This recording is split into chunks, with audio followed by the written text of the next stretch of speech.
कुछ दिनों से मेरी माँ का व्यवहार काफी बदल गया था। पहले तो वह हमेशा घर के कामों में व्यस्त रहती थी, लेकिन अब वह अपना ज्यादातर समय कमरे में बंद होकर बिताने लगी थी।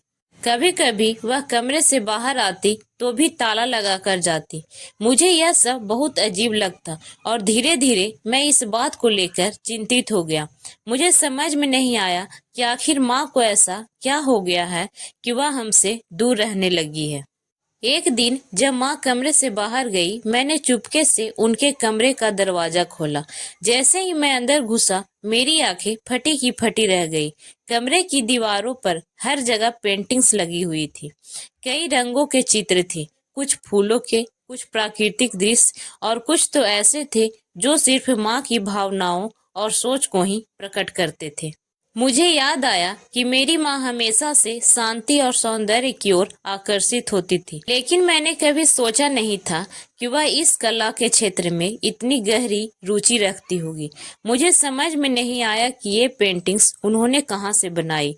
उनके पास तो हमेशा घर के कामों की ही कमी रहती थी। फिर इन रंगों और चित्रों का यह संग्रह कहाँ से आया? मैं कुछ देर वहां खड़ा सोचता रहा और फिर चुपके से माँ के पास गया। माँ, यह सब क्या है? मैंने उनके पास जाकर पूछा। माँ एक पल के लिए चुप रही, फिर धीरे से मुस्कुराते हुए बोली, बच्चे, तुमने देखा, ये मेरी तस्वीरें हैं। पर माँ, तुमने हमें कभी नहीं बताया कि तुम इतनी अच्छी चित्रकार हो।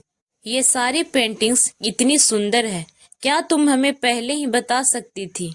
मैं आश्चर्यचकित होकर पूछा। माँ की आंखों में एक हल्की सी नमी थी। उन्होंने अपनी कहानी शुरू की। बचपन में मुझे पेंटिंग का बहुत शौक था, लेकिन तब हमारे घर में पेंटिंग्स के लिए कोई जगह नहीं थी।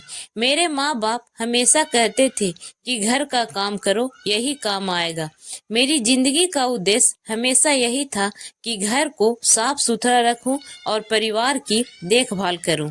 फिर शादी हुई तो ससुराल की जिम्मेदारियां और बच्चों की देखभाल में ही इतना समय निकल गया कि कभी अपनी कला के लिए वक्त ही नहीं मिल पाया।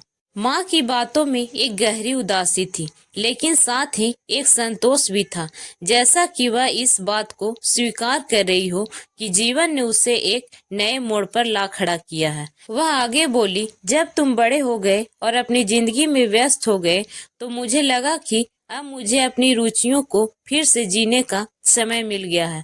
मुझे लगा कि मैं थोड़ी तो अब अपनी जिम्मेदारियों से मुक्त हूँ, इसलिए मैंने अपने दबे शौक को फिर से जीने शुरू कर दिया। मैंने हमेशा से सोचा था कि और मुझे विश्वास भी था कि एक दिन मैं यह सब बिना किसी डर के कर सकूंगी। आखिरकार उम्र की इस पड़ाव में मुझे यह मौका मिल ही गया और मैं अपने आप को खुशकिस्मत मानती हूँ, वरना मुझ जैसे तो कई तो बस मन ही मन में लिए ही जीती रहती है और इस उम्र तक आते आते तो सारे शौक मर ही जाते हैं। मुझे समझ में आया कि माँ की चुप्पी और कमरे में ताले लगाने के पीछे एक गहरी कहानी छिपी हुई थी, जो उन्होंने अपने जीवन के सफर में कभी किसी को नहीं बताई।